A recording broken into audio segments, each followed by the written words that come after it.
네, 여러분들 안녕하세요. 시사타파의 심층 분석 시작하도록 하겠습니다. 네, 이재명 대통령께서 지지율이 3주 만에 반등을 해서 63.3%로 반등을 했습니다. 당연히 그 인사청문회나 이런 어떤 인선 과정이 마무리되니까 맞는 시간이 지나니까 당연히 여러분들이 보셔도 지지율이 올라갈 수밖에 없죠. 국힘당은 올라갈 수 있는 어떤 모멘텀이 없죠. 정치를 봐도요. 현재 더불어민주당과 내란정당, 사이비 정당은 지지율이 더블 포인트, 더블 스코어로 민주당이 앞서고 있다라고 하는데 아직도 지지하는 사람들이 있다는 게 신기해요. 제가 보면. 그 다음에 대통령실에서 오늘 발표를 했습니다. 한미 정상회담 머지않은 시간에 열릴 것이다. 경제 안보 분야 철저히 대비해야 한다. 뭐 이렇게 얘기가 나오는 것은요. 한미 정상 머지않은 시간에 열릴 것이다. 날짜를 특정하지는 않았지만 이건 8월 말이에요. 이거는 8월 말일 날 열린다라고 보시면 될 것 같아요. 8월 마지막 주. 그 다음에 대통령실에서 주식시장 기체처용 높이는 게 기본 정책이다. 광복절 사면, 정치인 사면 논의는 아직 없다. 사면 얘기로 굳이 대통령실에서 불을 붙이지 않겠다는 뜻이고, 사실 사면심사위원회는 8월 7일 날 열려요. 8월 15일 광복절 사면을 위해서는 8월 7일 날 사면심사위원회에서 이제 명단이 올라가는 건데, 지금 8월 7일 날 사면심사 명단에 누구를 올릴 것인가를 여기저기서 이제 얘기들이 나오고 있는 것이죠. 그래서 조국 전 대표, 그다음에 국힘당 오늘 송원석이 딱 걸렸죠. 뭐 정치인 사면하지 말라고 하더니 누구누구 사면해 주십시오. 강훈식 비서실장에게 문자 보내다가 딱 걸렸죠. 쟤네들은 저래요. 4명이나 저희는 누구 4명 사면해 주십시오. 그러니까 네 알겠습니다. 뭐 답당하니까 감사합니다. 이렇게 얘기들이 나오고 있어요. 네, 얼마 전까지 국방부 국방홍보위원장 직위를 해제했습니다. 최일 장관의 취임사에서 계엄 언급을 수차례 했음에도 불구하고 계엄 언급을 누락을 했던 지시를 하고 한미 정상 간 첫 통화도 삭제 지시를 했던 최일 국방홍보위원장 직위를 해제했습니다. 국방부에서. 그 다음에 지금 국회에서 방송법 개정안이 상정이 됐죠. 지금 그래서 내란정당, 사이비정당이 개소리 말잔치를 길게 하고 있는 필리버스터에 돌입을 했죠. 내일이 5일이죠. 내일 오후 4시 이후에는 법안이 처리할 수 있습니다. 이게 국힘당이 이제 그 필리버스터를 한다라고 하니까 지금 알다시피 여러분들 그 방송법, 그 다음에 그 여러 가지 몇 가지 저기 노란봉 특법, 노란봉 특법이랑 그다음에 방송법 이렇게 여러 가지가 좀 겹쳐 있는데 왜 방송법 3법부터 처리를 했냐? 처음에는 노란봉투법을 먼저 하고 그다음에 방송법을 하려고 했는데 이거는 정청래 의원의 의중이 강하게 우원식 의장에게 전달된 겁니다. 어제 당대표 취임하자마자 개혁 3법을 정광석과 같이 처리한다라고 했기 때문에 방송법부터 처리를 하는 거예요. 그러면서 이제 국힘당이 필리버스터를 할 수 있기 때문에 쪼개기, 즉 하나 처리하고 그 다음에 다시 상정하고 이런 식으로 하고 쪼개기 상정이라고 하거든요. 그러면 민주당이 이제 다수당으로서 내일 조국혁신당과 180명만 있으면 필리버스터를 중지시킬 수가 있거든요. 그러니까 먼저 방송법 내일 오후 4시면 사실상 24시간이 지났기 때문에 강제로 종료시키고 법안 처리하고 다시 노란봉투법을 올리면 저쪽에서 개소리 잔치 말잔치를 하면 또 24시간 지나고 이걸 쪼개기 상정이라고 합니다. 그래서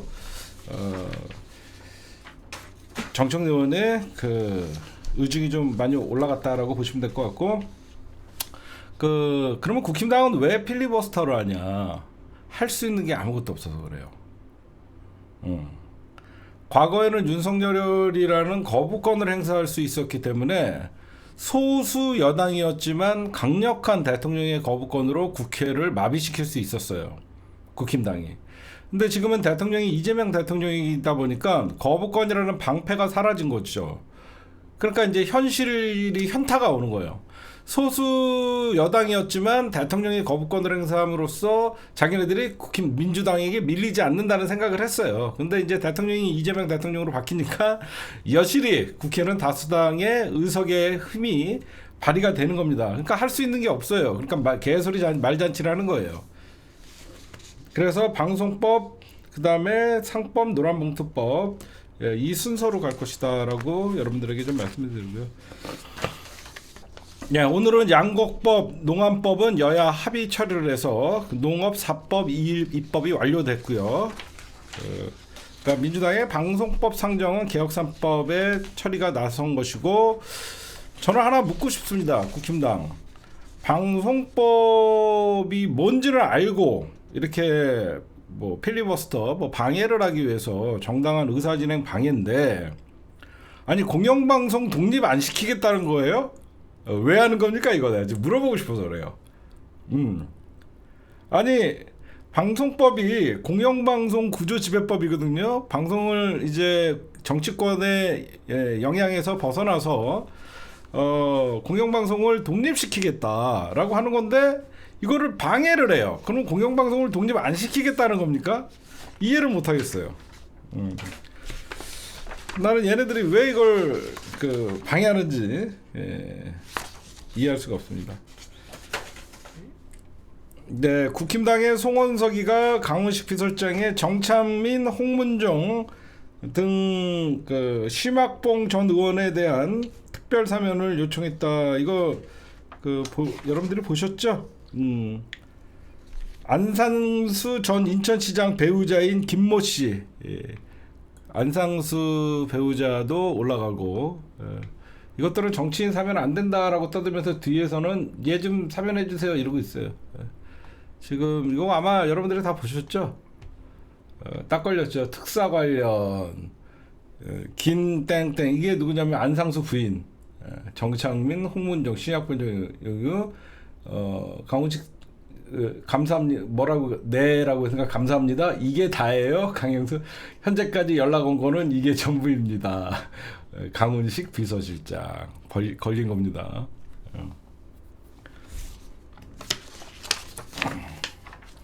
앞에서 따로 뒤에서 따로 하는 거예요.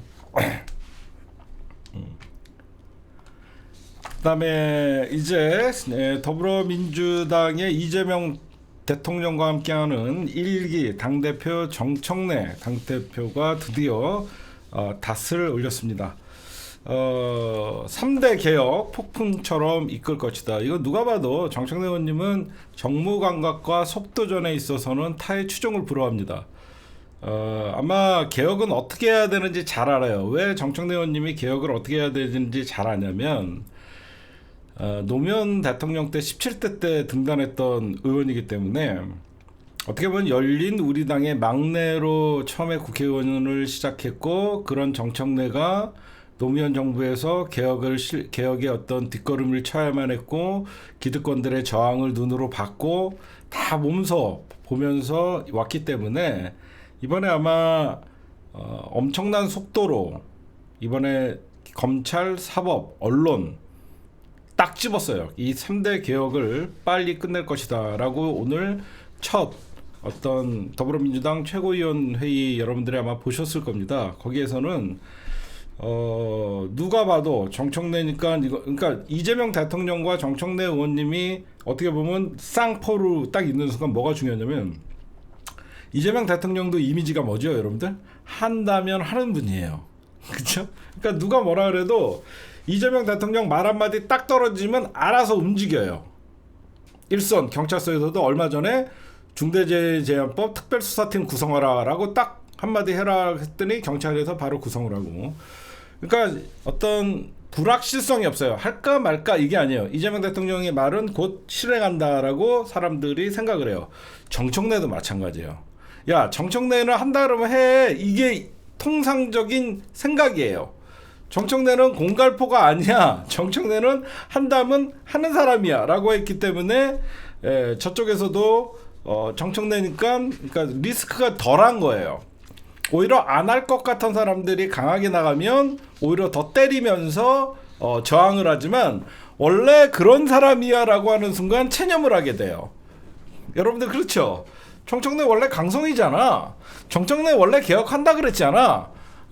그러면서 저쪽에서 이제 뭐 정청래랑 맞서 싸우거나 그럴 수가 없는 거예요. 그래서 지금 정청래 의원이 당대표가 되시자마자 3대 개혁 특위를 바로 설치를 했고 추석 전에 개혁 완수할 것이다 라는 건 무슨 말이냐면 벌써 법적으로는 입법사항이 다 완성되어 있다는 뜻이에요.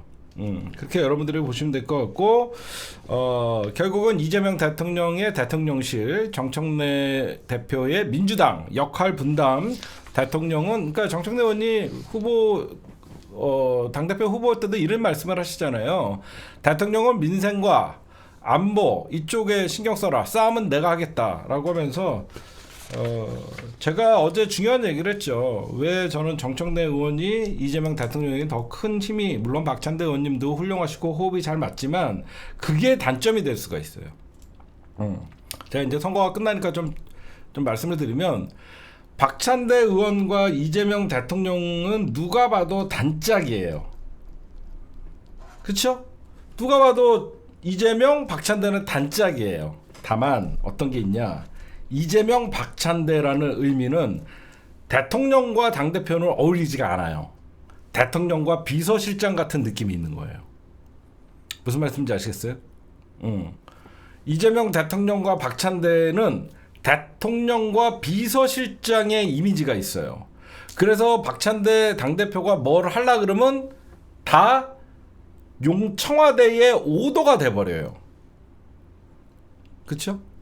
청와대의 오더가 됨으로써 대통령이, 이거는 당의 입장인데 대통령이 전부 그 어떤 공격의 소재가 돼요.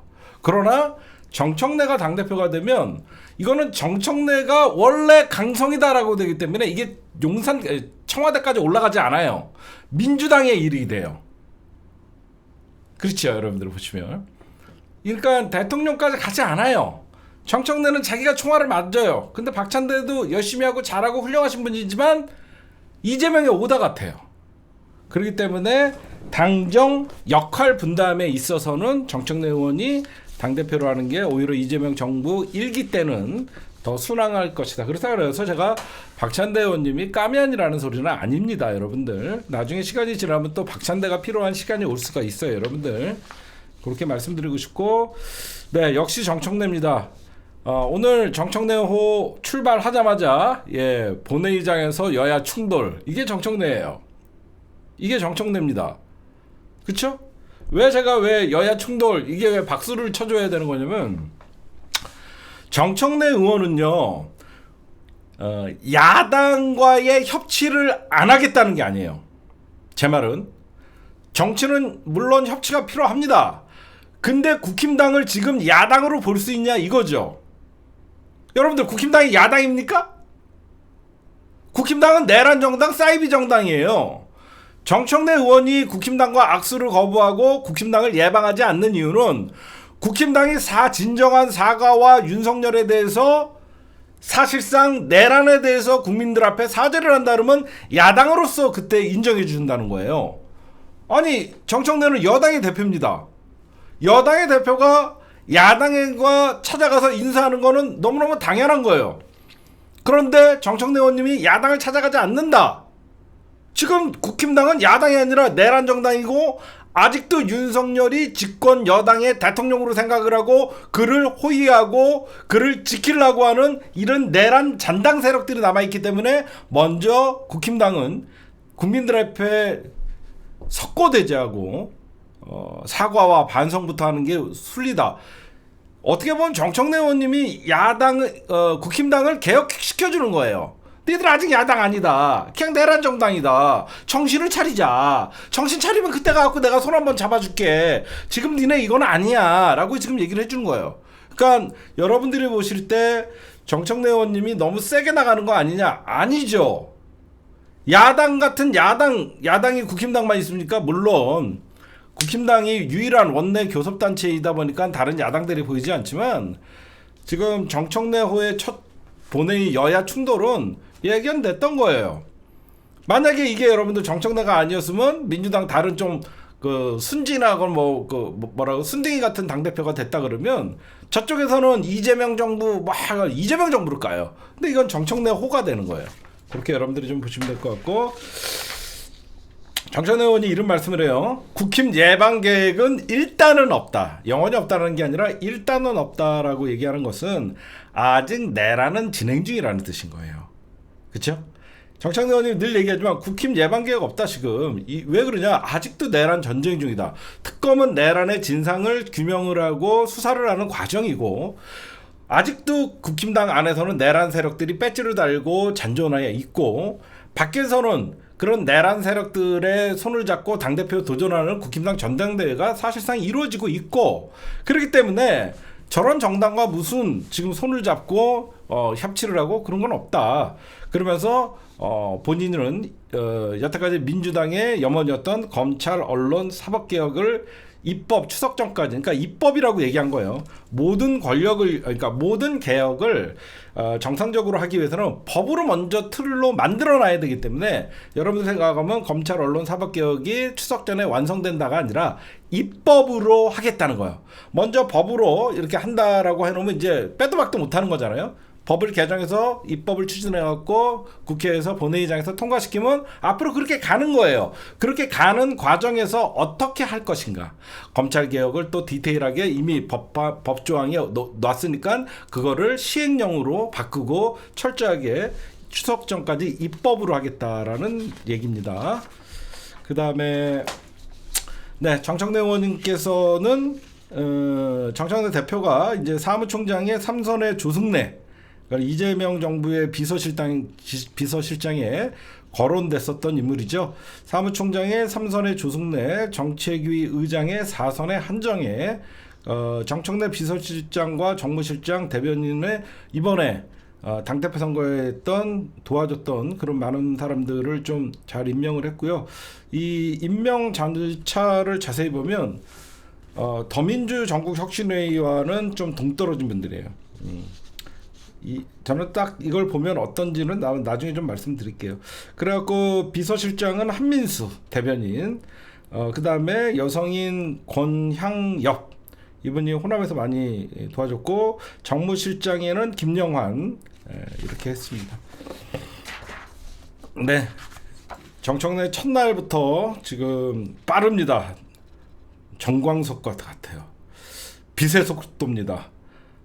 당대표 1일차 검찰, 언론, 사법개혁 특위를 구성했습니다. 벌써 구성한다가 아니라 벌써 구성을 했습니다. 그래서 검찰개혁에는 민영배, 언론개혁에는 최민희, 사법개혁에는 개혁에는 백혜련, 이렇게 벌써 하루 만에 임명했습니다. 지금 검찰, 언론 왜 그러냐면 검찰 따로, 언론 따로, 사법 따로 하다가 우리가 실패한 경험이 있기 때문에 모든 개혁은 빠르게 동시에 해야지 저항할 수가 없는 거예요.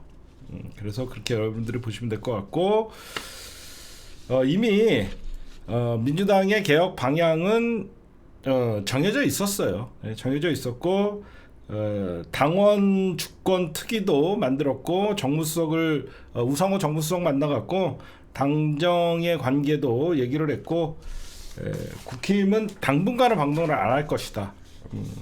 아마 그러면 국힘당 방문을 언제 할 것이냐?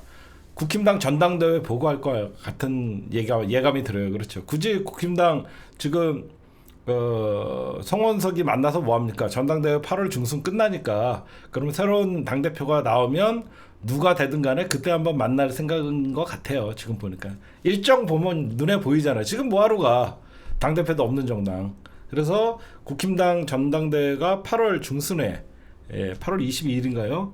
끝나니까 그렇게 여러분들이 보시면 될 것 같고, 그 다음에 지금 아까 방송 3법 처리한다라고 여러분들에게 말씀을 드렸잖아요. 그래서 그러면 3법은 밀리는 거죠.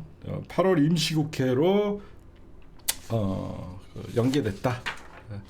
그 다음에 오늘 정청래 의원님이 어떤 최고위원회를 주도하는데 제가 정무감각이 좀 빛나는 순간이 있었어요. 남들은 어떻게 볼지 모르겠는데 정청래의 정무 감각이 빛나는 순간이 언제였냐면 최고위원회가 거의 끝날 무렵에 마이크를 다시 달라고 하더니 이런 얘기를 합니다. 양도세 대주주 요건 강화안을 곧 정리해서 발표하겠다. 입장을 정리하겠다라고 하면서 나머지 의원들에게는 이런 논란이 있을 만한 발언들을 자제해달라. 이거 굉장히 정무 감각이 뛰어난 거거든요. 양도세 지금 10억, 주식 한 종목당 10억 원어치를 보유하고 있는 사람들에게는 대주주 요건이라고 세금을 더 부과하는 건데 사실 거의 일반 사람들한테는 필요 없어요. 그러나 많은 사람들이 왜 그러면 주식은 꿈이거든요. 내가 비록 여러분들 제가 이런 말씀을 드릴게요. 이거에 해당되는 사람들은 진짜 재벌들과 대주주들이에요. 해당되는 사람은 0. 몇 %밖에 안 됩니다. 그런데도 불구하고 왜 주식시장에서 이게 파란이 되냐? 종목당 10억이면 일반 사람들은 한 종목당 10억씩을 소유할 수 있는 사람이 몇이나 되겠습니까? 그 사람들은 일반 투자자들은 아닐 거예요. 그럼에도 불구하고 왜 주식시장에서 이런 일들이 더 반대가 많냐면요. 자기가 피해를 입을까봐 그런 거예요. 왜 자기가 피해를 입을까봐 그러냐면 만약에 연말 기준으로 하잖아요. 그럼 이 사람들이 10억 원 이상 주식을 갖고 있는 사람들이 그 10억 미만으로 그 주식을 보유하기 위해서 던진다는 소리예요.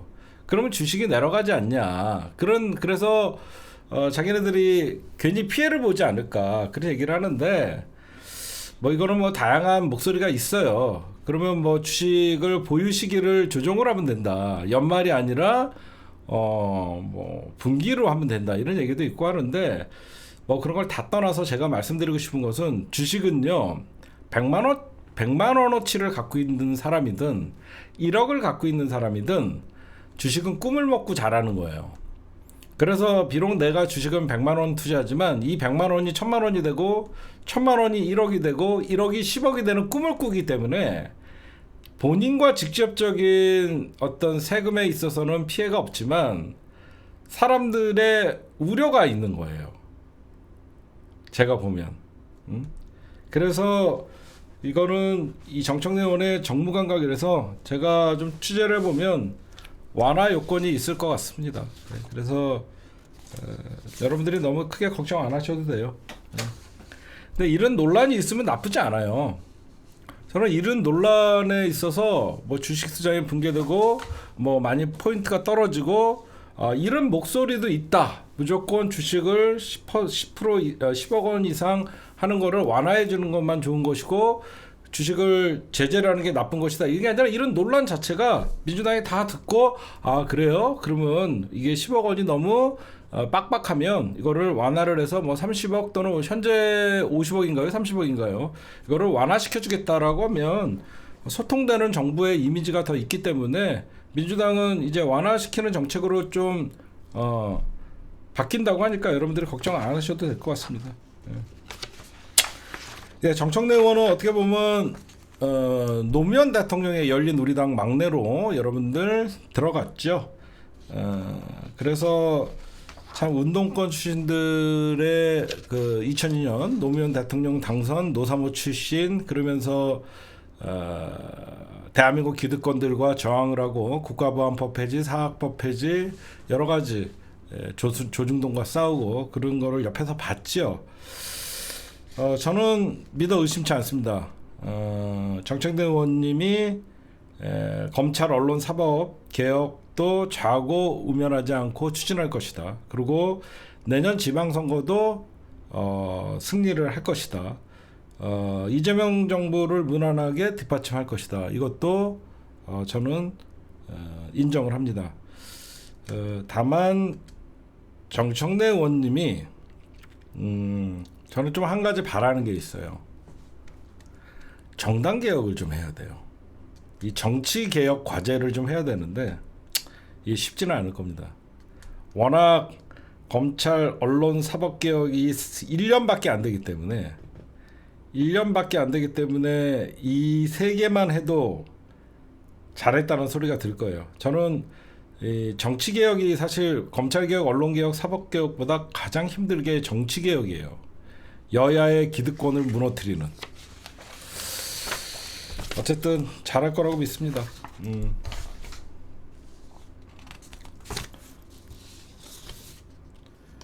그 다음에 우리 속옷수계, 란제리 윤, 우리 속옷수계 좀 얘기 좀 합시다. 속옷수계, 속옷수계가 난동을 부렸죠. 속옷수계가 란제리 윤 지금 뭐 여기저기서 이제 인권 침해로, 그렇죠? 인권 침해로 몰아가려고 하는데, 인권 침해라는 거는요, 본인이 검찰에 끌려가서 조사를, 인간 이하의 모욕적인 말을 듣던가, 조사에 있어서 너무너무 강압적이었다는가, 그걸 인권 침해라고 하는 겁니다. 이 속옷수계 같은 경우에는 범죄자예요. 구속된 자입니다. 미결수예요. 아직 재판 중인 거예요. 그런데 범죄자가 재판도 안 받고 조사도 안 받고, 이거는 인권 침해가 아니라 황제입니다. 황제. 전 세계에서 검찰이 구속시켰는데 재판도 받지 않고 조사도 받지 않는 유일한 수계가 바로 속옷수계예요. 응?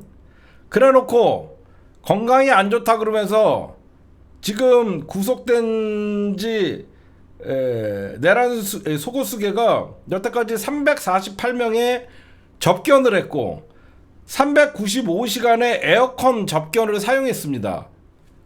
뭔 소리입니까? 안 그래요? 속옷수계가 여태까지 에어컨 나오는데 395시간을 계셨어요. 이 속옷수계. 예? 무슨 인권 침해입니까? 응?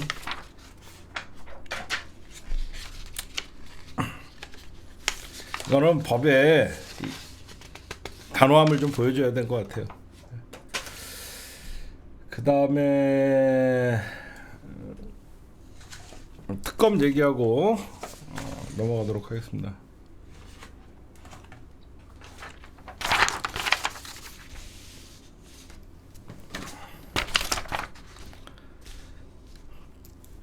오늘 제가 뉴스를 보다가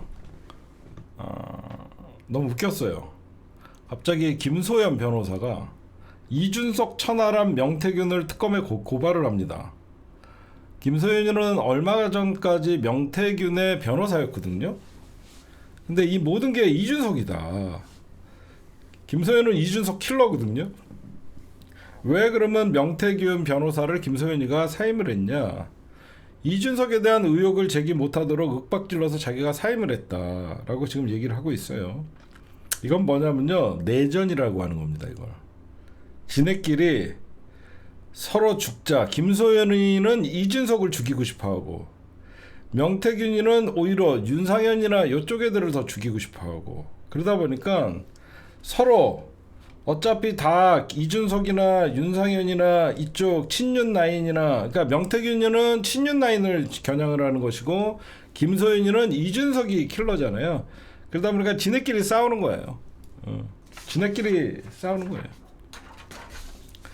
그다음에 오늘 제가 예의주시하면서 좀 본 건 뭐냐면 런정섭이가 그 당시에 웃겼잖아요.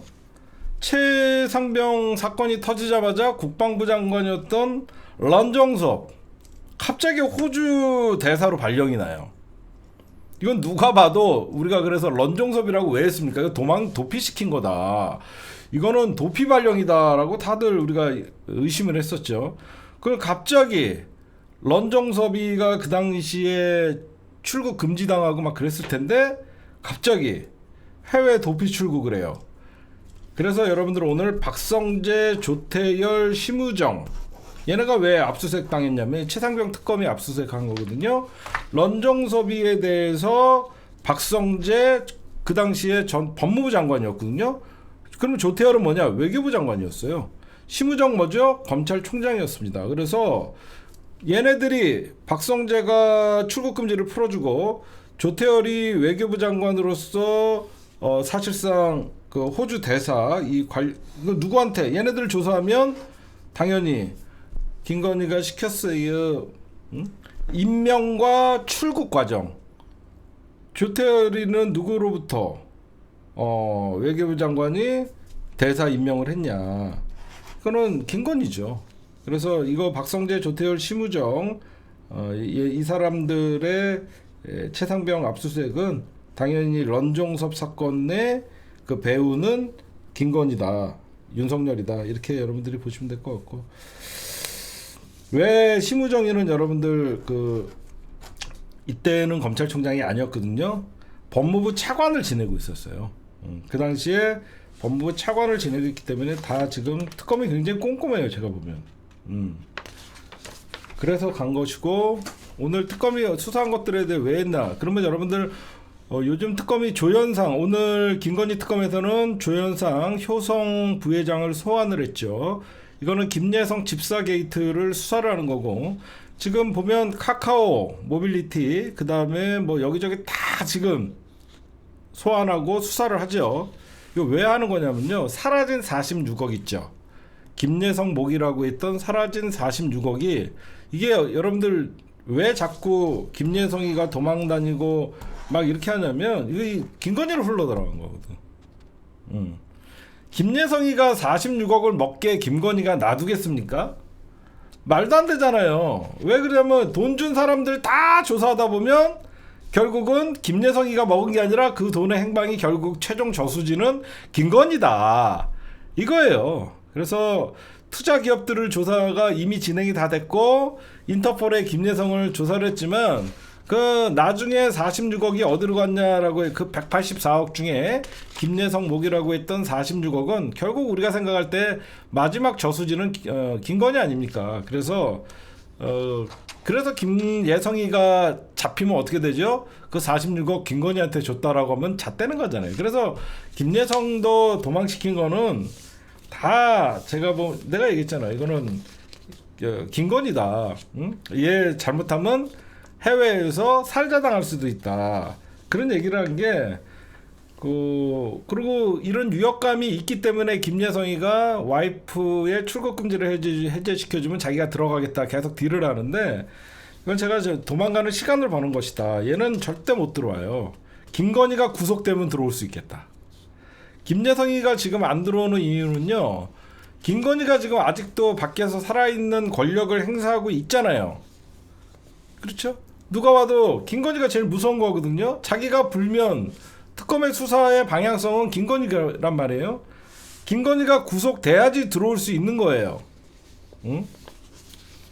김범수 아나운서가 지금 여기저기서 오늘 소환돼갖고 조사받는 거는, 김범수 아나운서가 예전에 코바나 컨텐츠에 이사로 올라가 있어요. 그러니까 내연 관계였다는 소리들도, 뭐 부적절한 관계였다라는 소리도 있었지만, 코바나 컨텐츠에 이사로 올라가 있었고, 도이치모터스 주가 조작 사건에 개입이 돼 있다, 연루가 돼 있다라는 혐의를 잡았기 때문에 김건희 특검에서 부른 거예요. 그렇게 여러분들이 알고 계시면 될 것 같아요. 그래서 왜 집사 게이트 김예성을 이 사라진 184억을, 그러니까 투자금 184억 중에 사라진 46억에 김건희 특검에서 왜 대기업의 회장당들과 기업인들을 소환하냐? 결국은 김예성의 마지막 46억의 저수지는 김건희로 보고 있다, 이렇게 여러분들이 보시면 될 것 같습니다. 그 다음에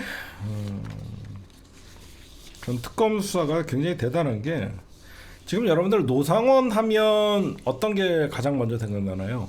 노상원 하면 여러분들 노상원 하면 가장 먼저 생각나는 게 어떤 체포 명달, 사살 명당, 그 다음에 북풍 공작, 외환, 이런 것들이 생각나시죠? 노상원 수첩. 그 수첩에는 주요 어떤 외환을 일으킬 만한 북한의 그 도발을 유도하는 그런 것들과 체포 명당, 뭐 이런 것들이, 살인, 북풍 참살, 북풍과 참살 이거죠, 사실. 정확히 얘기하면 노상원 수첩에서 가장 중요한 것은 북풍을 일으켜서 북한의 도발로 결국은 계엄령을 선포하려고 했던 사전의 계획, 그 다음에 주요 정치인들과 언론인들을 참수하려고 했던 그 계획이 가장 중요한 것이죠. 근데 이 사건을 여러분들 조사하다 보면 특이한 게 있어요. 외환이나 이런 것들은 다 드러나고 노상원 수첩에 제기가 돼 있지만 노상협의가 중요한 시점마다 통화한 제3의 인물이 있습니다. 저는 그걸 김건희라고 생각해요. 우리가 이걸 잘 잡아야 돼요. 노상원이가 중요한 선택과 결정을 해야 될 때마다 비와 폰으로 통화하는 사람이 있어요. 이거 어떻게 해야 될까? 진짜 실행해야 될까? 그 제3의 인물은 제가 볼 때는 윤석열도 아니고 김용현도 아니에요. 김건희입니다. 이건. 특검이 그걸 보고 있어요. 그래서 여러분들에게 보시면 김건희와 노상원이가 비하폰으로 통화한 내역이 있어요. 그쵸? 아니 이게 노상원, 제가 추측을 하는 게 아니라 노상원과 김건희가 비하폰으로 통화한 내역이 존재를 해요. 그러니까 여러분들이 보시면 제가 이 특검이 출발하기 전에 이런 말씀을 좀 드리죠. 내란 특검이니 김건희 특검이니 최상병 특검이니 결국은 전부 김건희에서 만난다. 김건희가 느닷없이 성형을 한두 번 하는 인간도 아닌데 계엄날 유독 성형외과를 가서 일부러 걸립니다. 그건 누가 봐도 일부러 걸린 거죠. 성형 중독에 걸린 김건희가 계엄날 당일날만 신사동에서 알리바이를 만들기 위해서 일부러 걸려요. 누군가에게 흘렸죠. 그러면 그게 더 이상하잖아요. 김건희는 제가 보면 노상원, 북풍, 결국은 북풍을 통해서 정상적인 계엄을, 북한의 도발이면 계엄이 가능하니까 정상적인 계엄을 하려고 이 모든 개혁을, 왜 그러냐면 결국은 김건희 특검, 안 그래요? 윤석열이가 여태까지 국민을 외면하고 배신을 하고 이 모든 게 김건희 보호가 이 계엄의 발발이었잖아요. 그러면 김건희는 가만히 있었겠냐? 여러분들 알다시피 7시간 녹취록 들으면 우리 아저씨가 뭘 알아? 그냥 나한테 얘기해. 다 이게 김건희 스타일이에요. 이런 계엄의 시작과 노상원 그리고 정상적인 계엄, 누군가는 코치를 받았겠죠. 중요한 국면마다 컨펌을 받아야 될 만한 사람이 있었던 거예요. 특검이 그걸 찾고 있습니다. 저는 김건희라고 생각합니다. 김건희는 외환, 내란 할 것 없이 저런 노상원과의 외환이 실패하자 결국은 극단적인 윤석열을 시켜서 저는 12월 3일 날 계엄을 단행했다라고 생각을 해요. 그 전부터 자기 특검이 목을 조여올 때마다 김건희는 그래서 김어준의 뉴스공장이나 사살명단에 윤석열은 그런 사람 몰라요. 윤석열은 예전에 이명수 기자가 뭐 서울에서 그러니까 어디 뭐 아유 훌륭한 청년이네 뭐 이러지 잘 유튜브를 몰랐던 사람이에요.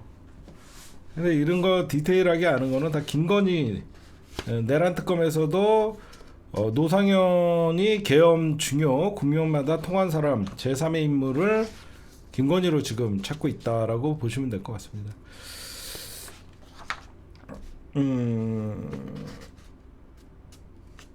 여러분들 우리가 좀 잊고 있는 게 있어요. 뭐가 있냐면 김건희와 윤석열이가 집권 3년이라고 생각하죠. 아니에요. 얘네들은 6년 동안 집권했어요. 윤석열이가 검찰총장에 2019년부터 윤석열 김건희의 나라였습니다. 우리가 착각했어요. 얘네들은 대통령 이후에 대한민국을 말아먹었다고 생각했는데 아니죠.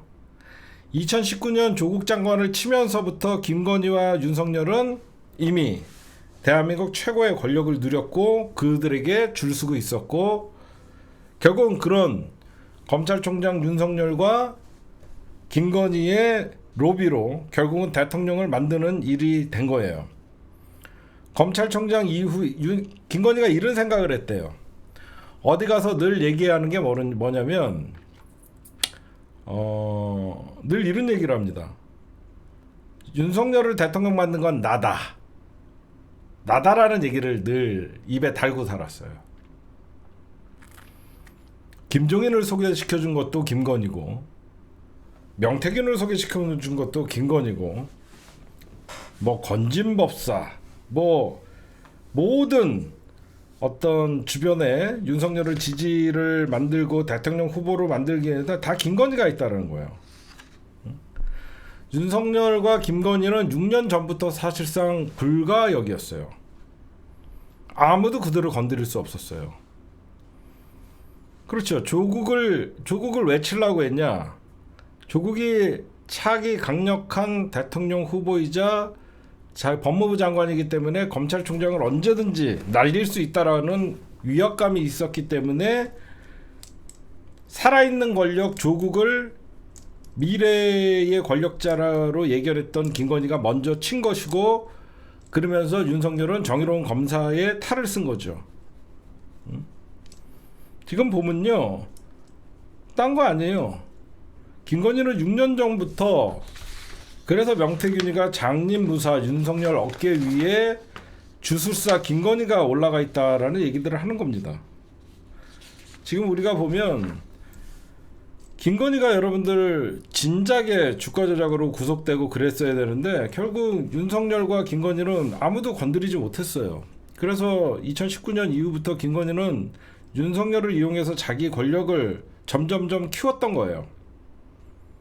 결국은 국민들은 다 알고 있었음에도 불구하고 늘 특검을 거부하고 결국은 계엄령까지 선포한 게 윤석열 아닙니까?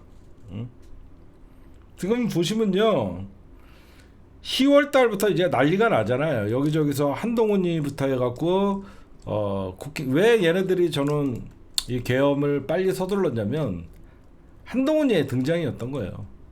한동훈이가랑 사이가 나빠지고 결국은 한동훈 걔가 총선 이후에 11명만 이탈하면 김건희 특검이 통과가 돼버리면 사실상 끝난다는 생각에 빨리 정치인들 국회를 해산시키면 안 돼, 빨리 해산시켜야만 김건희가 발 뻗고 잔다라는 생각을 했던 것 같아요. 지금 생각해보면. 그쵸?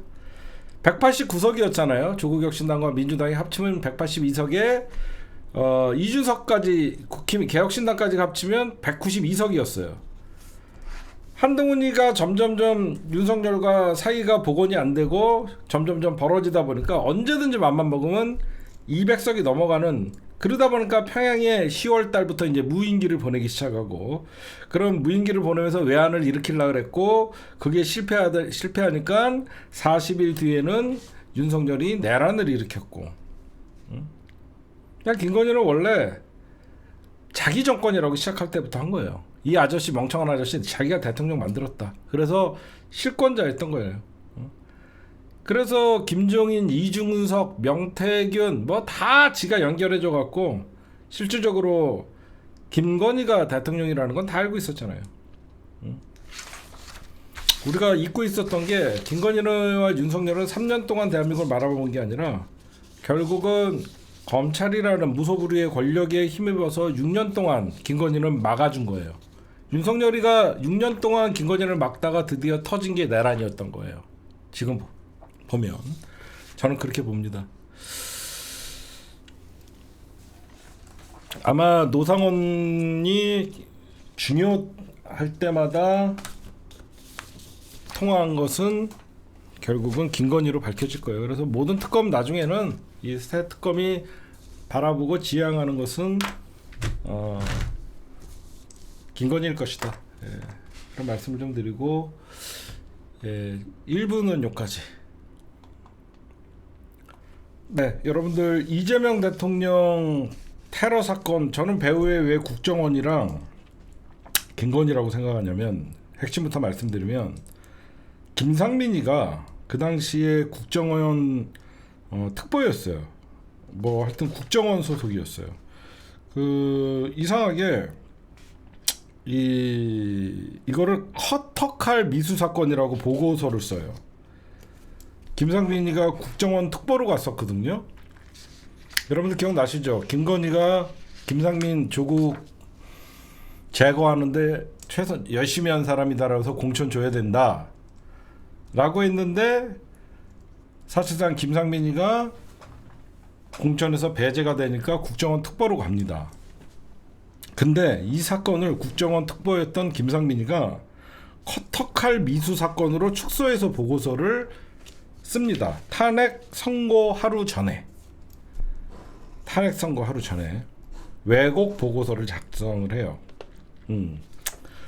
제가 왜 이 얘기를 하냐면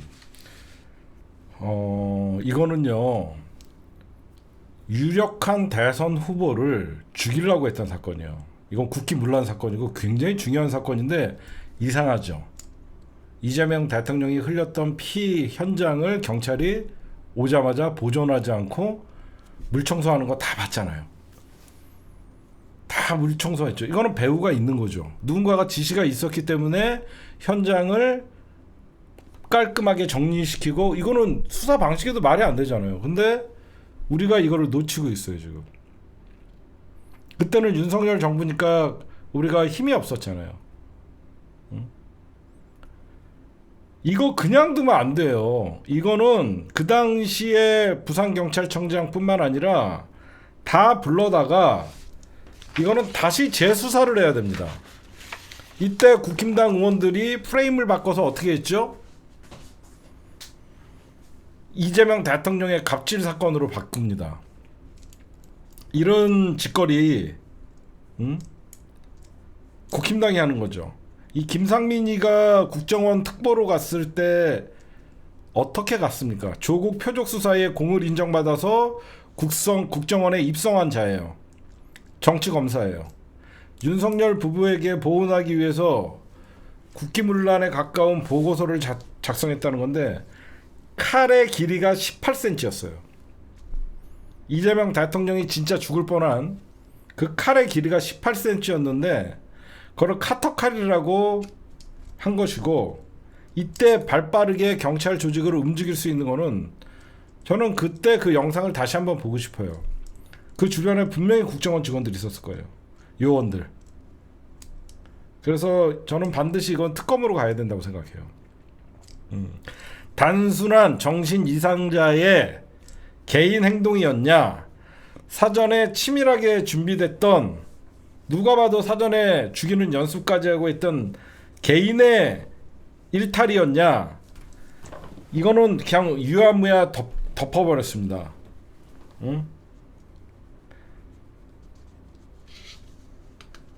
국정원의 비선 라인이 바로 김상민이었던 거예요. 이 김상민을 컨트롤할 수 있는 건 윤석열과 김건희입니다. 여기저기서 보세요. 제가 얘기했잖아요. 우리가 그 당시에 쟤네들이 이번 대선을 이기는 방법은 이재명을 제거하는 것이다. 그래서 이재명 제거의 시도는 2023년 9월 22일 정치적으로 제거하기 위해서, 이재명을 구속시키기 위해서 민주당의 수박들과 사실 딜을 쳐갖고 이재명 체포동의안을 가결시켰어요. 그거부터 실패를 했죠. 그거를 실패하니까 이제 마지막 이재명 대통령, 이때는 후보가 아니죠. 지난 4월 3일 날 일어났던 거예요. 그러니까 이재명을 제거하면 민주당은 와야 되는 분위기였거든요. 지금 생각해 보시면 여러분들 이해하시잖아. 그 당시에 수박들이 이재명 죽이려고 하고, 이재명 대통령이 그 당시에 만약에 테러로 잘못됐었다 그러면 민주당은 공중분해돼요. 수박들과 친명계가 싸움을 벌일 수밖에 없었고, 결국은 비대위가 설치됐으면 22대 국회는 수박들 제거 못했습니다. 거기서부터 이제 민주당을 흔들었는데 그게 실패를 했죠. 이재명 대통령이 영장이 기각되면서 살아 돌아오셨죠. 그 다음에 이제 핵할 테러가 있었던 거예요.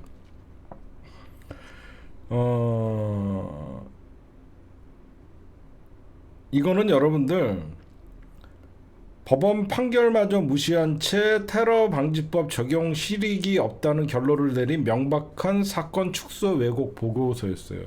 왜 김상민은 이 사건을 명백한 사건임에도 불구하고 사건을 축소하고 왜곡하는 보고서를 썼을까? 이거는 비선 라인에서 한 것이죠. 김건희예요. 저는 김건희 이거 수사해야 된다고 생각해요. 가장 이재명을 죽이고 싶어 했던 사람은 김건희일 거예요. 정치검사 김상민, 국정원 다 연관돼 있습니다. 이거. 그래서 저는 지금이라도 이재명 대통령의 테러 진실을 덮은 세력 누가 봐도 김건희가 아닐 수가 없어요. 이거 우리가 정권 잡아갖고 3특검 끝나자마자 이재명 대통령 테러 진실 규명을 위해서 우리 특검 발의돼야 된다고 생각해요. 여러분들도 그렇죠? 이거는 누가 봐도 이재명 누가 제일 죽이고 싶어 했겠어요? 윤석열이랑 김건희예요. 특히 김건희예요. 어? 그게 정상 이거 특검하면요 그 당시에 너 왜 물청소했냐? 누구 지시를 받았냐? 다 밝힐 수 있는 거예요. 왜 자필 편지 공개 안 하냐? 자필 편지 아직도 미궁에 빠져 있어요.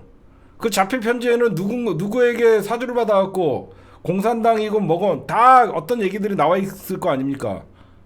어? 이건 김건희예요. 박선원 의원님이 이거 지금이라도 다시 얘기하고 있는데 이거 합리적인 의심이 아니라 유력 대통령 후보를 죽이려고 하는 사람은 누구예요? 이재명 없으면 민주당 여태까지 못 왔어요. 여러분들 보셔도 이재명이니까 여태까지 공천 개혁하고 여태까지 싸워갖고 올라올 수 있었잖아요. 이거 뭐야? 응? 그러니까 제가 볼 때는 이거 뭐야?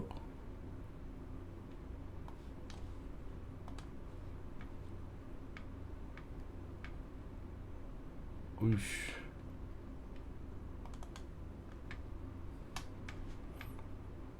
제가 볼 때는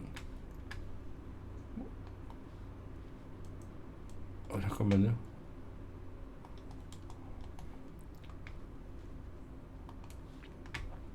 이상한 소리 났었어요 지금?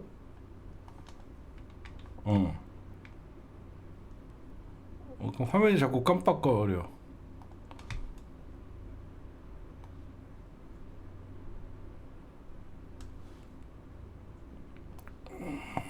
이제 정상적으로 됐다.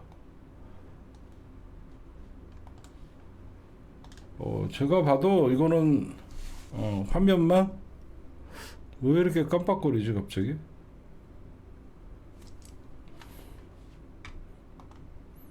반드시 여러분들 우리 잊지 말고 당원과 지지자들이 정청래 대표님한테 반드시 이재명 대통령 테러 특검 발의하자 까먹으시면 안 돼요 여러분들. 알겠죠? 절대 까먹으시면 안 됩니다. 이거 이재명 대통령의 테러를 그때는 제가 보면 경찰, 국정원, 김건희, 국힘당 다 개입돼 있습니다. 거기에 전광훈 그런 세력들까지 극우 세력들, 극우, 전광훈, 그 다음에 김건희, 그 다음에 국정원, 경찰, 국힘당 다 연관돼 있어요. 이거를 잡아내야 됩니다 반드시.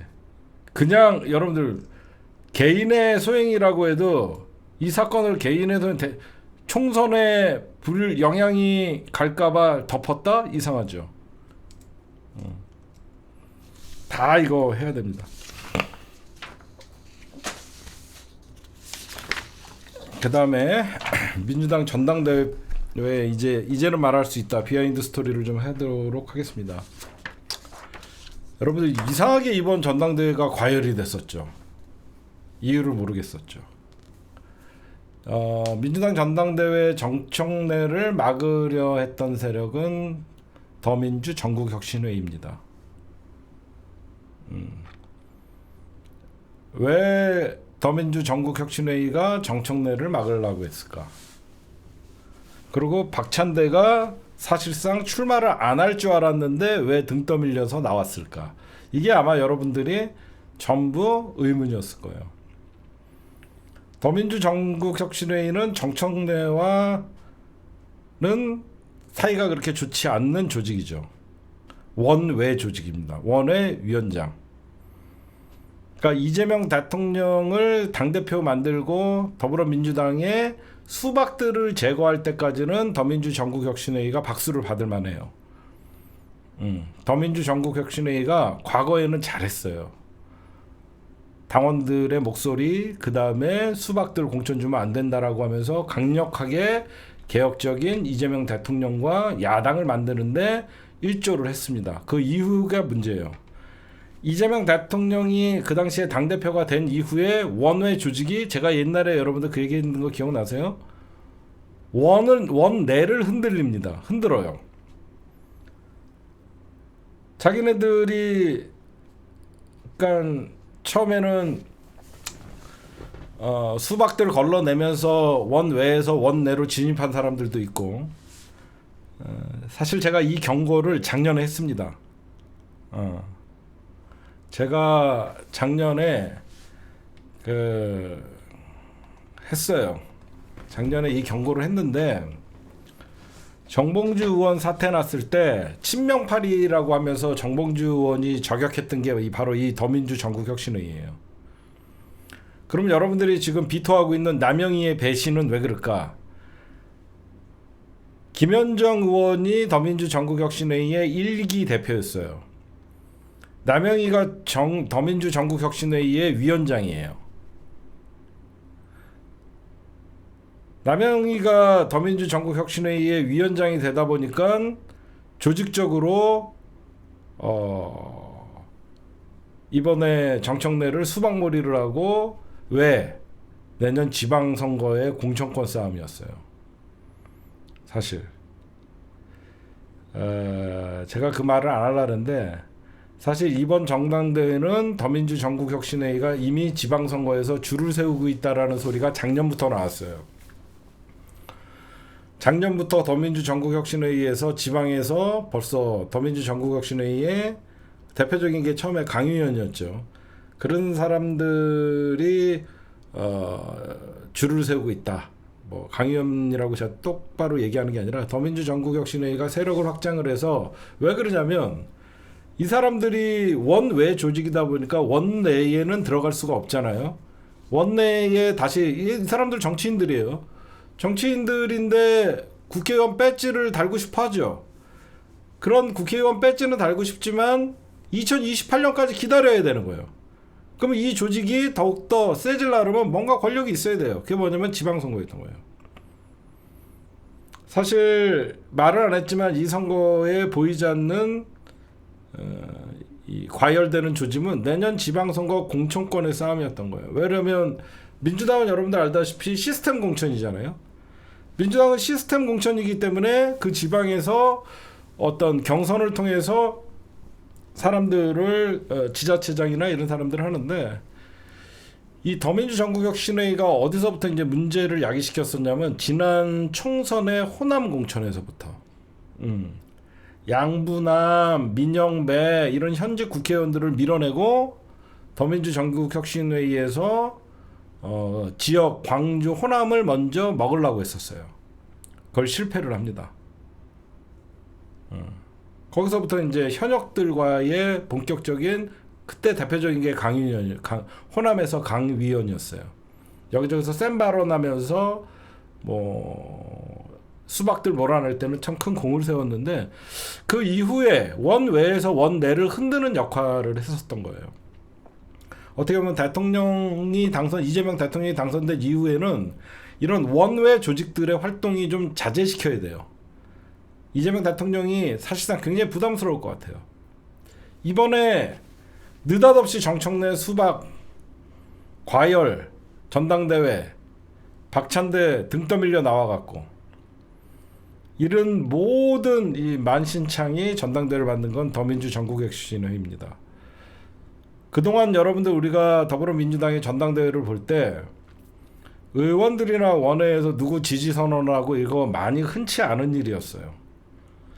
근데 1년짜리 당대표를 두고 이렇게 과열되고 했던 이유는 내년 지방선거의 공천권 싸움이었습니다.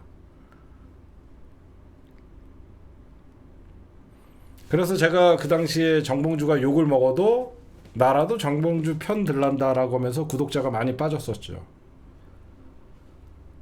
다 이유가 있었던 거예요. 그러니까 더민주 전국혁신회의가 원외 조직이지만 나름 윤석열 탄핵과 어떤 집회를 이끌었고 여러 가지 수박 정리를 했다라고 나름 생각을 했죠.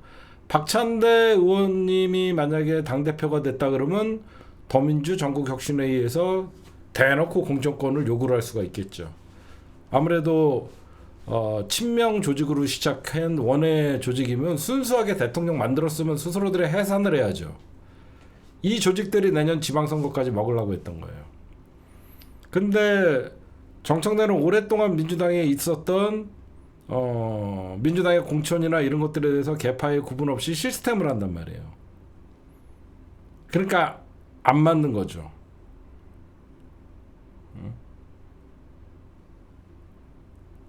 그래서 이번에 여러분들이 남영희 하면서 비판은 남영희가 더민주 전국혁신회 위원장이거든요. 그래서 그쪽에서 의원들 줄 세우기를 했던 거예요. 이제 이해가 가시죠? 왜 갑자기 정청래로 왕따시키고 의원들 줄 세우기를 하나? 그 배우가 더민주 전국혁신회의였습니다. 그래서 제가 이미 저는 지난 전당대회 때 1년 전에 이거를 경고를 했어요. 이재명 대통령 되면 사그러들까 해서 입을 다물고 있었는데 이번에 전당대회 보면서 가관이 아니었습니다. 근데 제가 왜 가만히 있었냐? 니들이 아무리 난리쳐도 이번 패착은 정청래를 수박몰이한 거에 대해서 정청래 의원은 알겠죠. 결국은 또 하나의 비선 조직이 되는 거예요. 원외 하면서 과거에는 민주당의 혁신을 요구하고 민주당의 어떤 이재명 당대표를 사수하기 위한 좋은 역할을 했었죠. 더불어민주당 수박 정리됐죠. 이재명 대통령 됐죠. 누가 봐도 개혁 당대표 됐죠. 더 이상 더민주 전국혁신회의가 존재할 이유가 있겠습니까? 있겠냐고요. 더민주 전국혁신회의에 눈치 보면서 줄 쓴 국회의원들 다 기억합니다. 저. 그렇잖아. 민주당이 지금 뭐 수박이 당대표 됐어요? 결국은 지내 내년 지방 공천권 나눠먹게 하려고 박찬대 밀었다가 그리고 지네가 박찬대가 되면 지 지분권 요구하려고 왜 정청래한테 씨도 안 먹히니까.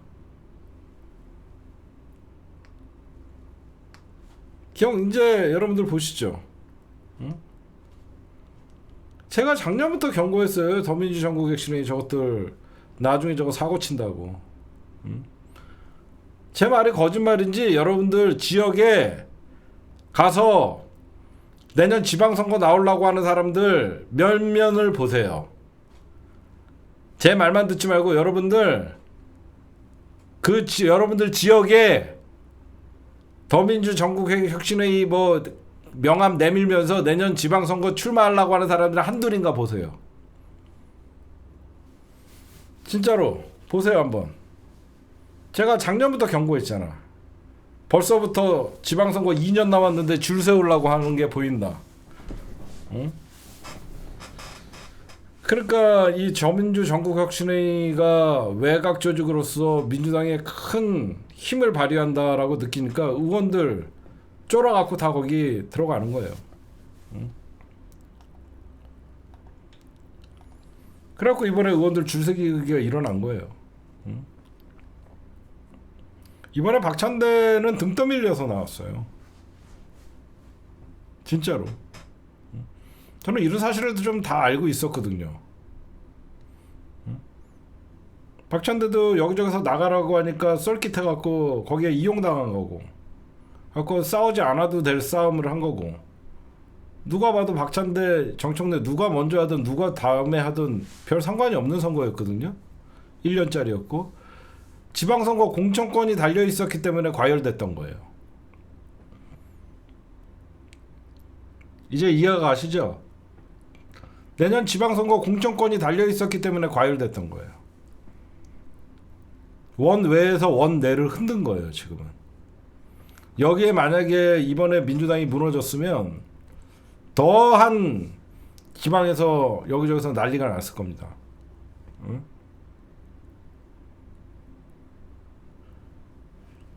이런 얘기 못하죠. 모르니까 사람들은. 근데 저는 굳이 쟤네들 이번에 현타 좀 오라고 냅둔 거예요. 딴 때 같았으면 김어준 총수, 뭐 마이너의 뭐 개총수 이렇게 나서서 정청래 지키려고 했겠지만 이번에는 우리가 나설 필요도 없었어요. 전략이 잘못됐거든요. 정청래를 수박몰이하는 자체가 쟤네들한테 전통성도 없는. 이제는 여러분들 이재명 대통령의 친명 조직이라고 하면서 외곽에서 설치고 다니는 애들은 이재명 대통령에게는 마이너스인 거예요. 왜? 이재명 대통령은 밖으로 이제 위로 올라갈 데가 없죠. 이재명 대통령이 더 이상 올라갈 데도 없고 뭐 밖에서 외곽에서 지킨다? 아니에요. 민주당 의원들이 지킬 수 있어요. 의석도 충분하고 민주당이 171석을 갖고 있기 때문에 원외에서 그렇게 갑질을 하거나 원외에서 원내를 흔들 필요가 없어요. 응? 이재명 대통령이 이제는 국민과 지지자들 민주당이 지키면 되는 것이지, 과거에 더민주 전국혁신회의가 수박들이 이재명 대통령 흔들 때 굉장히 훌륭하게 민주당을 개혁을 해야 된다라고 하면서 강한 친명 조직으로서 역할은 충분히 했습니다. 거기까지는 인정을 해요. 근데 쟤네들을 이용하고 저 하바리 유튜버 새끼들 아무것도 모르죠. 왜 박찬대가 돼야 되는지. 그냥 쟤네들은 박찬대가 돼야만 지방선거에서 자기네들 지분 챙기고 공천권을 받을 수 있으니까 저랬던 거예요. 이게 핵심인 거예요. 저것들은 그냥 더민주 전국혁신회의 으쌰으쌰 뭐 하면서 바보들이죠. 그러니까 저는 그걸 작년부터 경고하고 있었고, 저는 알고 있었고 다. 쟤네들은 원래 김어준 이쪽은 다 공격하는 애들이에요. 문재인, 김어준, 유시민, 새날, 개총수, 치사타파 뭐 쟤네들 레파토리 있잖아요. 왜? 쟤네들은 이재명만 보는 조직이에요. 그쵸? 우리는 친명, 친문, 우리는 친노, 친문, 친명으로 가야지 이재명 정부의 전통성이 있고 단단하다. 그동안 민주당 지지자들이 그렇게 이동을 해서 이재명을 대통령을 만들었잖아요. 그렇지 않아요? 여러분들 노무현 대통령 싫어하십니까? 좋아하시죠? 문재인 대통령 싫어하십니까? 좋아하시죠? 문재인을 악마화시키면서 친명 조직을 만들었던 거예요. 그게 갈라치기였던 거예요. 아무리 문재인 대통령이 윤석열 때문에 마음이 안 들고 비판적 시점이 있지만 이재명 대통령도 우리는 하나일 때 제일 강했다라고 얘기하면서 문재인 대통령의 손을 끝까지 놓지 않았잖아요. 거룩한 계보예요. 김대중, 노무현, 문재인, 이재명으로 이어지는 거룩한 계보를 모두 거부하고 이재명만 보는 조직이 더민주 전국혁신회의예요. 지금은 필요가 없는 거예요. 왜? 이재명이 대통령 됐으니까. 그렇잖아요. 이재명이라는 대통령 후보일 때는 굉장히 친명 외곽 조직이 굉장히 믿음직스럽고 탄탄해야만 그 누구도 흔들지 못하게 그 역할이 좋았어요. 이제는 이재명은 대한민국 국민의 대통령이에요. 그럼 어떻게 해야 돼요? 김대중, 노무현, 문재인 아무리 이재명 대통령이 뛰어난 성군이고 역대 민주 진보 진영의 가장 훌륭한 대통령이 되더라도 이분들을 부정하면 안 되는 거예요. 그쵸? 저는 이재명 대통령이 5년 후에는 사람들이 정말 좋은 대통령이었고 실용적이고 대한민국이 좋아졌다는 평가를 받고 기억에 남을 대통령이라고 분명히 국민들은 평가할 거예요. 그러나 이재명만이 대한민국 민주진보의 유일한 대통령이었다? 그 사람들은 그렇게 생각해요. 아니죠. 김대중, 노무현, 문재인이 있었기 때문에 이재명이라는 민주당이 존속을 했던 거예요. 저는 이번 전당대회가 왜 과열될까? 단순히 갈라치기들이 들어왔다? 아니죠. 그 배후에는 더민주 전국혁신회의와 내년 지방선거의 공천권 싸움이었다라는 거를 이제 말씀드리는 거예요. 제가 선거 과정에서 이런 말씀을 드리면 괜히 또 제가 누구를 욕하게 되고 또 분란을 일으킬까봐 꾹꾹 참았죠. 꾹꾹 참았다가 이제 선거가 끝나고 니들이 아무리 발악해도 당원과 지지자들을 속일 수 없다라는 걸 본인들이 느낀 이후에 제가 이제 왜 여러분들이 이게 왜 갑자기 정청래를 수박몰이를 하고 왜 이러지? 아마 의아해하셨던 분들이 있을 거예요. 아마 제 얘기를 듣고 나면 이제 퍼즐이 좀 맞춰진다 이런 분들이 있을 겁니다. 여태까지 더민주 전국혁신회의가 당내 여론을 자기네들이 주도한다는 착각에 빠졌던 거예요. 당내 여론을 자기네들이 주도한다는 착각에 빠지다 보니까 이런 짓거리를 했던 거예요. 그래서 당대표 선거에도 지네가 개입을 한 거죠. 이제 이해가 가시죠? 이재명 때는 당연히 모두가 이재명이니까 더민주 전국혁신회의가 눈에 띄지 않죠. 근데 이재명은 대통령이 됐으니까 이번에 자기네 입맛에 맞는 대통령 당대표를 만들려고 그랬던 게 바로 박찬대였던 거예요. 그렇죠? 그때는 지네가 당대표 당연히 우리 지지자들도 이재명으로 가니까 눈에 안 띄지만 이번에는 박찬대 그러니까 우리 일반 당원이 볼 때는 정청래나 박찬대나 다 이재명과 이재명 대통령과 콤비가 좋은데 왜 이렇게 싸울까? 지방선거 공천권을 보고 있는 사람들 입장에서는 정청래는 반드시 제거해야 되는 거죠. 이제 이해가 가요? 박찬대는 자기네들이 컨트롤이 가능하지만 정청래는 컨트롤이 안 되거든. 그러니까 정청래를 어떻게 해서든지 수박몰이를 해서라도 말 같지도 않은 걸로 떨어뜨려야 되는 거죠. 그러니까 이 선거가 과열된 거죠. 근데 일반 시민들 볼 때는 정청래도 잘할 것 같고 박찬대도 잘할 것 같은데 왜 굳이 정청래를 이렇게 공격하냐? 그러면서 역풍을 맞은 거죠. 당원과 지지자들이 10여 년 동안 정청래를 봤는데 어디다가 대고 수박들 몰이할 때 박광훈을 날리고 개혁공천할 때 정청래가 이재명 당대표 옆에서 지켰기 때문에 개혁공천이 가능했는데 이제는 그런 정청래를 수박몰이를 하고 자기네들 지방선거의 공천권을 위해서 당대표를 박찬대로 꼽고 정청래를 난리를 하고 했던 밖에서 안을 흔드는 역할을 했던 거예요. 그래서 이런 일이 사단이 발생한 거예요. 그러니까 여러분들이 제가 얘기하는 거 이거 들어보시면 이제 우리는 그냥 정청래도 좋고 박찬대도 좋다라고 생각하는데 왜 이렇게 밖에서 난리를 치고 정청래 수박몰이라고 왜 난리를 쳤냐? 그들에게는 이번에 지방선거 공천권이 달려 있었거든요. 지자체장 여러분 생각해보세요. 어디 기초단체장 하나만 했나? 예를 들어서 성남시장 하나만 지네가 먹으면 그 성남 부시장 뭐해? 지들이 거기서 일자리가 몇 개가 생깁니까? 어디에 또 지자체장 하나만 먹어봐요.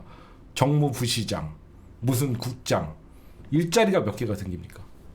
그거 다 나눠 처먹으려다가 지금 박찬대를 이재명과 가장 가까운 박찬대를 지지를 하면서 내보내갖고 자기네들 지방선거 공천권 따먹으려다가 역풍 맞아갖고 정청래 당대표가 된 것이죠.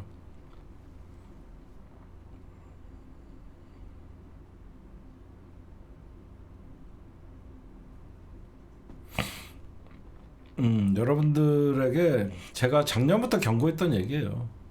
제가 구독자 3,000명이 날아가면서도 제가 그냥 정봉주의 말이 왜 잘못됐냐. 정봉주는 이재명을 저격한 게 아니다. 명파리들 조심해야 된다. 그 말은 그때부터 여러분들 지방선거 벌써부터 줄 세우고 다닌다는 얘기 제가 해줬잖아요. 더민주 전국혁신회의에서. 혁신은 이제는 밖에서 하는 게 아니라 민주당 안에서 그리고 당원들과 하면 되니까 조속히 해체하십시오. 더 이상 외곽의 비선 조직같이 이재명 대통령 힘들게 하지 말고 더민주 전국혁신회의 빨리 해체하십시오. 이제는 집권 여당이고 야당일 때 이재명 대통령 대표 흔드는 조직들이 있어서 외곽에서 이재명 대통령은 왜 그러냐면 그 당시에는 원내가 수박들이 더 셌으니까. 이제 이해가 가시죠? 그때는 민주당 안에 수박들이 더 다수 의석을 갖고 있었기 때문에 소수였던 친명계가 힘이 없었기 때문에 외곽 조직이 도움이 필요했었고, 이제는 모두가 거의 친명 조직이고 더불어민주당 당 원내가 친명이잖아요. 이제는 더민주 전국혁신회의가 밖에서 그런 비선 라인 짓이나 여론몰이 할 필요가 없는 거예요. 그렇잖아요. 이제는 더불어민주당 안에가 전부 모두가 친명인데, 그리고 이재명은 대통령이 됐는데 왜 아직도 밖에서 민주당 시끄럽게 하고, 이제는 내년 지방선거 앞두고 민주당 전당대회를 이렇게 개판 만들어 놓고 누가 책임질 건데? 응?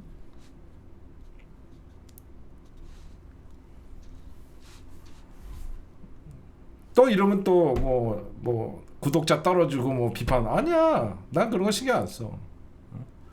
나는 이재명 대통령 지킬 것이고 민주당 지켜야 되기 때문에 당신같이. 그래서 이번에 여러분들이 봐도 이상하게 패거리 정치가 보이지.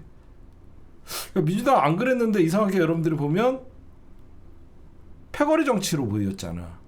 그게 더민주 전국혁신회의에 줄 쓴 거예요. 잘 보이려고. 원내에서 쪽팔리게. 원내에서 쪽팔리게 더민주 전국혁신회의에서 지지하는 박찬대, 거기에 줄 쓰려고 의원들 거기 쪽팔린 줄 알아야지. 응? 응? 이상했잖아. 이번에 막 뒤에 막 소통관에서 기자회견하고 연병들을 하잖아. 응? 이제는 조용히 해체해라. 응? 이제 그동안 더불어민주당 이재명 대통령 만드는데 고생한 거는 감안하는데, 더 이상 오버하면 당신네들은 민주당에 계륵이 되는 것이고 이재명 대통령에게 부담이 되는 것이다. 그런 말씀을 좀 드립니다. 아마 이제 끝나고 나니까 여러분들이 좀 보일 거예요, 눈에. 아, 이게 지방선거 내년에 이번 당대표가 공천권을 쥐고 있구나. 그래서 더민주 전국혁신회의는 원외 조직이기 때문에 사실상 백수 건달이잖아. 원에 무슨 월급이 있어요? 뭐 직이 있습니까? 원외니까 어떻게든 내년 지방선거에 공천권들을 지네가 휘두르려고 했던 것이다. 그 싸움이 이번 선거가 과열됐던 것이다. 이렇게 좀 말씀드립니다. 예.